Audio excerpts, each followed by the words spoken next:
सबको जय यीशु की। प्रभु यीशु क्रिस्त में प्यारे भाइयों बहनों, नवजीवन का संदेश इस शीर्षक के अंतर्गत प्रतिदिन का ईश्वर का जीवंत वचनों को सुनने के लिए, समझने के लिए, उन वचनों के अनुसार जीवन बिताने की शक्ति सामर्थ्य मांगने के लिए मैं आप सभी लोगों का हार्दिक स्वागत करता हूं।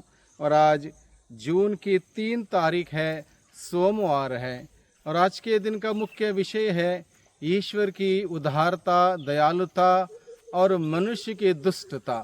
मनुष्य किस हद तक अपनी दुष्टता को व्यक्त करता है, इस बात को आज के सुसमाचार के उस दृष्टांत के रूप में, डाकबारी के दृष्टांत के रूप में प्रभु यीशु मसीह वर्णन करता है कि मनुष्य की दुष्टता किस हद तक बढ़ जाती है, इसका वर्णन किया गया है। साथ ही साथ प्रभु अपने प्रेम की महानता को, गरिमा को और उसकी दयालुता की असीमता को प्रभु दर्शाता है। मनुष्य की दुष्टता के बावजूद ईश्वर अपना स्वभाव नहीं भूलता, नहीं त्यागता। वो अपने स्वभाव के अनुरूप मनुष्य के साथ व्यवहार करता है। वो हमारे पापों के अनुसार हमारे साथ व्यवहार नहीं करता, हमारे गुनाह, गलती, अपराधों के अनुसार हमें दंड नहीं देता, बल्कि प्रेम से हमारे साथ व्यवहार करता है। इसी बात को हम सबों को आज के दिन में सीखने के लिए हमें बुलाया गया है। तो आज के सुसमाचार पर अगर हम विचार करेंगे, यहाँ पर दिया है, वहाँ लोगों को दृष्टांत में शिक्षा देने लगे, यानी कि यीशु लोगों को दृष्टांतों के द्वारा शिक्षा देते थे। और आज के दिन में प्रभु ने कौन सा दृष्टांत लिया? किसी मनुष्य ने दाख की बारी लगवाई, उसके चारों ओर घेरा बनवाया, उसमें रस का कुंड खुदवाया और पक्का मचान बनवाया। तब उसे आसामियों को पट्टे पर देकर वह परदेश चला गया। समय आने पर उसने दागबारी की फसल का हिस्सा वसूल करने के लिए आसामियों के पास एक नौकर को भेजा। आसामियों ने नौकर को पकड़कर मारा, पीटा और खाली हाथ लौटा दिया। उसने एक दूसरे नौकर को भेजा, उन्होंने उनके सिर फोड़ दिया और उसे अपमानित किया। उसने एक और नौकर को भेजा, उन्होंने उसे मार डाला। इसके बाद उसने और बहुत से नौकरों को भेजा, उन्होंने उनमें से कुछ लोगों को पीटा और कुछ को मार डाला। अब उसके पास एक ही बच गया था, उसका परमप्रिय पुत्र।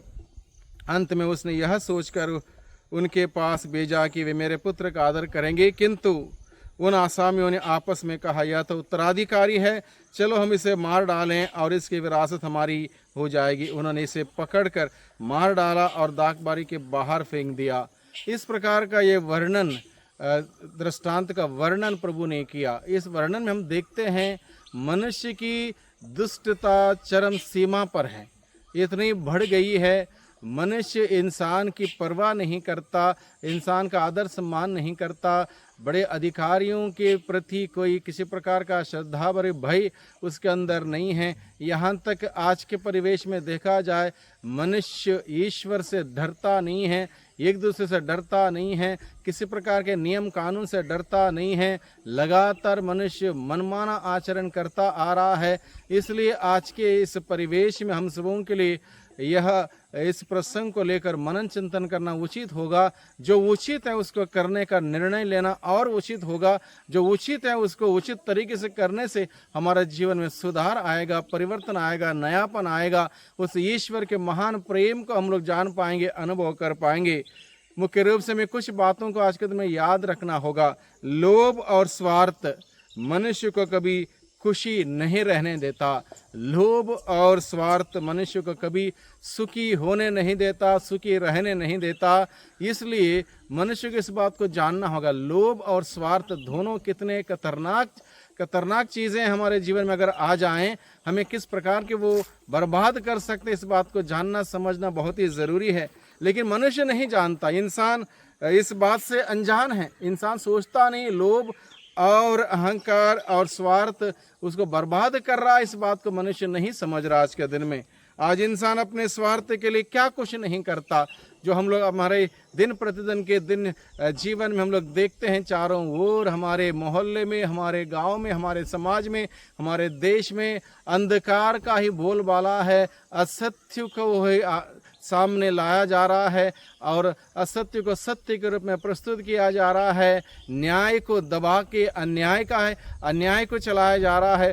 ये सब आज के परिवेश में हम सभी देखते हैं। इसलिए हम सबों के लिए सारी बातें मनन चिंतन करना बहुत ही ज़रूरी है। इंसान को मारने तक उतारू है। इंसान के खून के भूखा और प्यासा हो चुका है। किसी भी प्रकार से दुख दर्द देने में वह नहीं हिचकिचाता। मनुष्य दूसरों का नाम खराब करने, उनके ऊपर कीचड़ उछालने में, उनके पीठ पीछे उनकी कहानियां बनाने में, हर प्रकार से उसको चोट दुख दर्द देने में, उनके ऊपर शोषण करने में, अन्याय अत्याचार करने में कहीं पर भी पीछे नहीं हटता। ये माहौल में हम जी रहे हैं, देख रहे हैं। इसलिए हम सबों के लिए सभी बातों को देखकर उचित क्या है उसको करने के लिए हमें प्रभु बुलाता है। दूसरी ओर हम देखते हैं कि ईश्वर या उदारता और प्रेम, ईश्वर का प्रेम कितना असीम है, अपार है, अनंत। इस बात को समझने के लिए, जानने के लिए, अनुभव करने के लिए प्रभु का वचन हमें बुलाता है। उसने पहले एक नौकर को भेजा, दूसरा भेजा, तीसरा भेजा, बहुत सारे नौकर को भेजा, अपने पुत्र को भेजा। सबके साथ बुरा व्यवहार होने के बावजूद वो ईश्वर बेचता रहा इस उम्मीद के साथ ये लोग सुधर जाएंगे, समझ जाएंगे, परिवर्तन लाएंगे अपने जीवन में। लेकिन नहीं, यानी कि ईश्वर ने अपने स्वभाव को नहीं बदला। ईश्वर अपने प्रेम का स्वभाव बरकरार रखता है। आगे हम देखते हैं, तमाम प्रकार के मौके ईश्वर ने दिए। मौके के बावजूद, मौके के बाद मौका मिलने के बावजूद मनुष्य अपनी दुष्टता से बाज नहीं आता। अपने दुष्टता का व्यवहार वह जारी रखता है। इसलिए आज के दिन में भाइयों बहनों, प्रभु इस दृष्टांत के द्वारा हम सबों को निमंत्रण देता, बुलाता है कि हम ईश्वर के पास जाएं, ईश्वर की धार्मिकता को अपनाएं, प्रेम को अपनाएं, न्याय को अपनाएं, शांति को अपनाएं, भाईचारे को अपनाएं, एक दूसरे को माफ़ करें, क्षमा करें, एक दूसरे के साथ प्रेम और शांति से हम जीवन बिताएं। क्योंकि हम उस ईश्वर के संतान, उसके बेटे बेटियां हैं, उसके बच्चे बनकर जीने के लिए प्रभु हमें बुलाता है। किसी प्रकार का अधर्म या बुराई, अंधकार की शक्ति हमारे जीवन में अगर प्रवेश कर चुकी है, उससे हम छुटकारा पाएं। प्रभु से प्रार्थना करें कि प्रभु हमें हर प्रकार के बंधनों से आज़ाद करें, छुटकारा दें, ताकि हम ईश्वर की संतति बनकर एक दूसरे से प्यार मोहब्बत करते हुए, उसे अमन चैन का संदेश देते हुए एक सुंदर जीवन हम सभी बिताने वाले बन सकें। वही प्रभु हम सबों की मदद करें। आज के दिन हम लोग प्रार्थना करें हमारे देश के लिए, हमारे देश भर में शांति अमन चैन कायम रहे, देश भर में एक दूसरे के लिए मान सम्मान इज्जत रहे, देश न्याय के उस सूत्र के अनुसार आगे चले, शांति देश भर में फैल जाए, देश के सभी नागरिक सुंदर जीवन बिताएं। और हम सभी लोग एक दूसरे के लिए प्रार्थना करें। 4 दिन की जिंदगी है, कुछ नहीं रखा है। दुनिया के माया मोह के पीछे जाके कुछ भी हासिल हम नहीं कर सकते। हमें अपनी आत्मा को बचाना है। इस प्रकार से हम आत्मा को बचाने वाले कार्य हम सभी करें, एक दूसरे को प्रोत्साहन करें, एक दूसरे को बचने का रास्ता बताएं और एक दूसरे के साथ प्यार मोहब्बत के साथ आगे बढ़ें।